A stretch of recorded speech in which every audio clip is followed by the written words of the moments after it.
Speaking of faithfulness, now it's the time to call Police Captain Marites Nisperos. She is currently assigned at the Ilocos Norte Provincial Police Provincial Unit of the CIDG. So let us welcome Police Captain Marites Nisperos.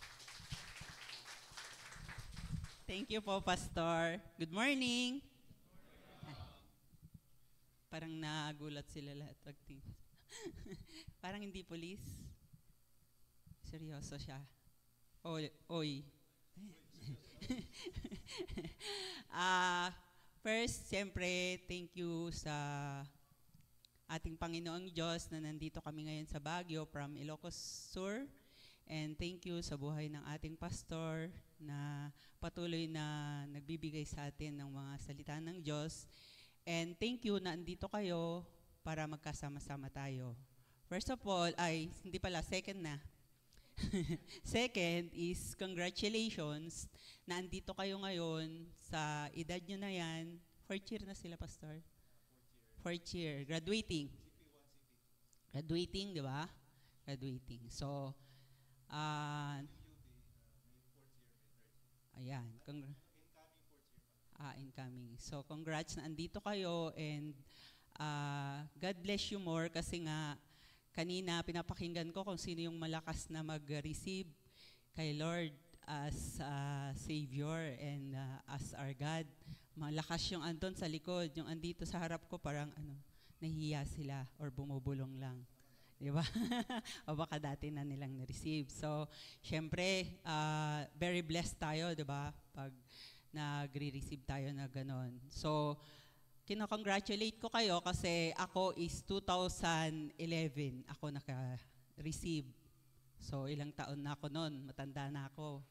So, parang inisip ko, sana noon pa, nung estudyante pa ako. But, God has a plan for everything. So kayo, andito ka ngayon, hindi aksidente. Diba? Ilocano kayo, amin? Sana makita ko kayo in the next generation na police na, BFP, BJMP, or professor sa kung saan kayo nag-aral. Kasi iba-iba tayo ng calling. Diba? Nakita ko yung mga babae nakapalda. Natatawa at natutuwa ako sa kanila. Kasi di ba, sino ang nagbubuli sa kanila na mukha silang B? Di ba? Yung mga lalaki, ay mukhang bakla. Di ba? Sorry for the word. Kasi ganyan din kami dati. So, ako is graduate ako from Arroyo University, Cabanatuan City. Hulaan nyo kung anong taon. Baka hindi pa kayo pinanganak. 1998. Criminology. Board passer din ako. Actually, nag-aaral pa lang ako noon. Nag-exam na ako ng civil service.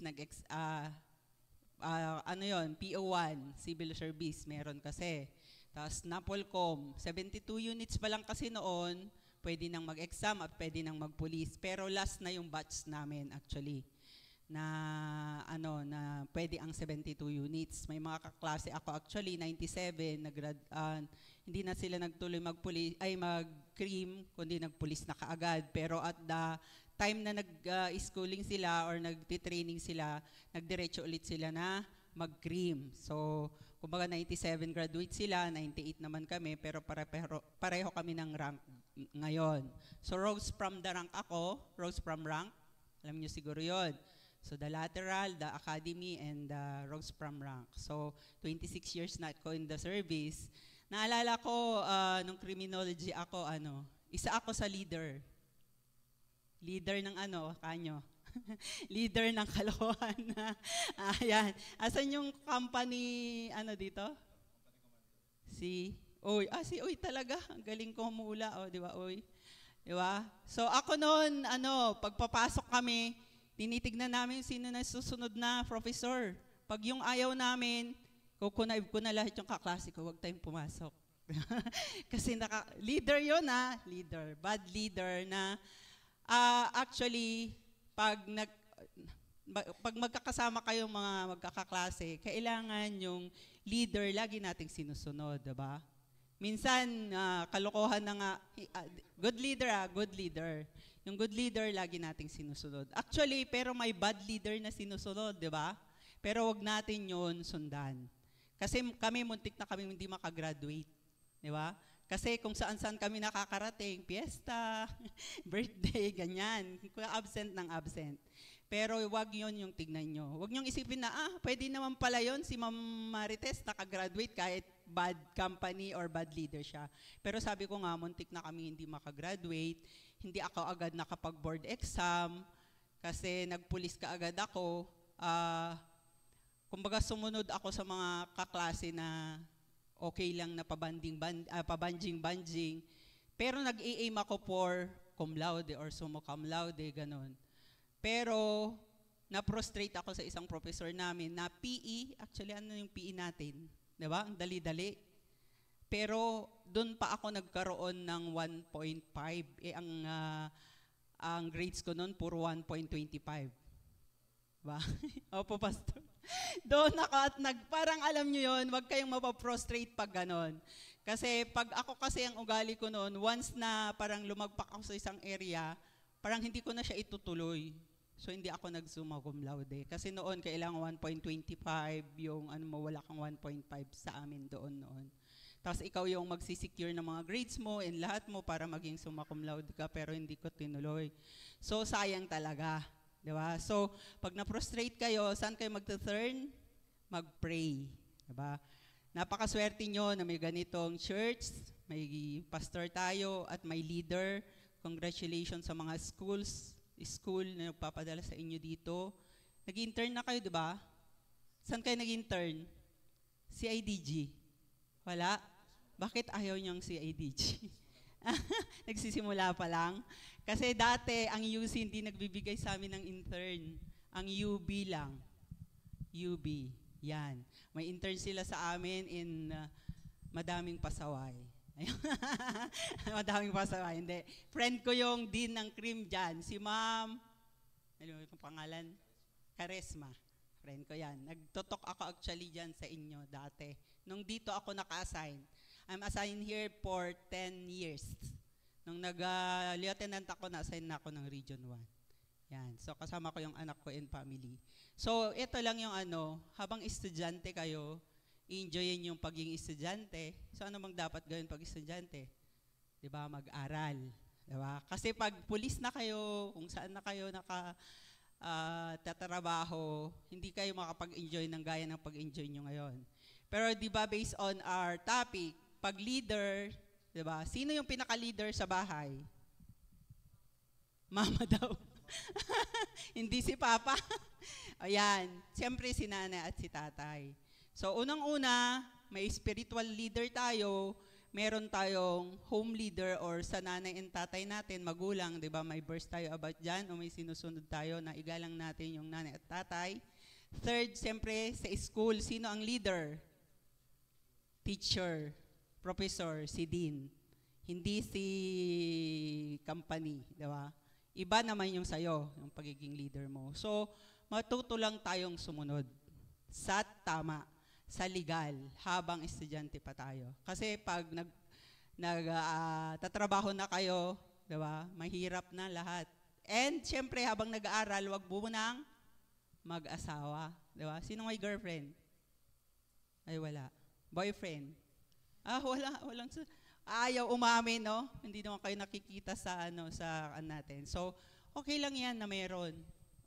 Basta, be sure na hindi nyo gagawin nung hindi pa dapat gawin ng mag-asawa, na hindi pa nag-asawa. And enjoyin nyo hanggang maging pulis kayo, wag muna kayo mag-asawa hanggang maayos na yung trabaho nyo, may bahay at lupa na kayo. Diba? Actually, nagturo ako ng 2 years sa criminology. Wag nating payagan na sinasabi nila lagi na ang criminology yung isa o first, una, sa pinakamagulong course or estudyante. Di ba? Narinig nyo na ba yun? Sinabi na ba ni Pastor? Na based on, ano yun, Pastor? Studies. tayo daw na criminology, yung pinakamagulo, papunta tayo sa PNP, sa BGMP. So wag nating payagan yon. So ipakita natin na tayo yung disiplinado kasi papunta tayo sa law enforcement to serve and protect, prevent and control crimes. Diba? So sino ang unang magiging guide natin? Siyempre, si Lord, spiritual pastor and parents, and then si company commander or section leader, o kung ano pa yung tawag nyo sa mga leader nyo. So, ang prayer ko lang, sana makabalik ulit ako ng Cordillera para magkasama-sama tayo. Yan.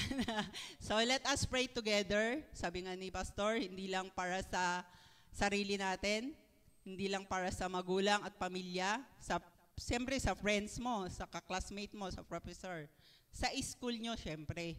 Diba? Kasi baka mamaya biglang magsara yung school. Diba?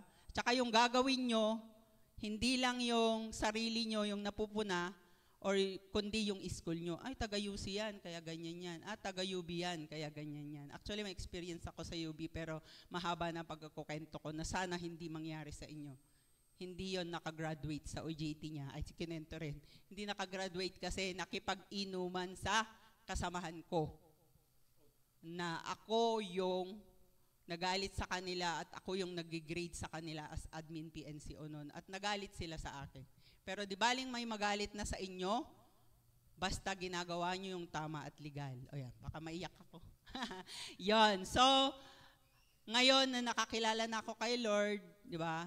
Yung heart ko is lagi sana magkaroon ako ng mga kagaya nyo na ma-impart ko kung paano ako hindi naman yung bad students, kundi yung mga ginawa lang. Hindi bilang tao yung mga gawi na mali na muntik nang hindi ako makagraduate, na sana may impart ko sa iba na wag nilang gawin. Kasi ang sarap maging estudyante, di ba? May baon. Di ba? Pag sinabi lang kay nanay, may gagawin ako na kahit ano pala sa phone lang ng laro. Sino may hilig sa laro sa inyo sa phone? Di ba? O sugal. Sino nagsusugal sa phone? Di ba? Huwag kayong pahuhuli sa yan. So, alisin natin yon. So, enjoyin nyo lang. Sana lagi kayong pumunta dito tuwing Sunday or kung hindi man sa church ni Pastor, sa ibang church nyo talaga. And patuloy nyo lang. Tuloy nyo lang yung ginagawa nyo. Yung pagpunta dito, praying for everybody actually. And ipagpe-pray ko din kayo. Salamat sa buhay nyo at salamat sa buhay ni Pastor at sa church na to. God bless us all.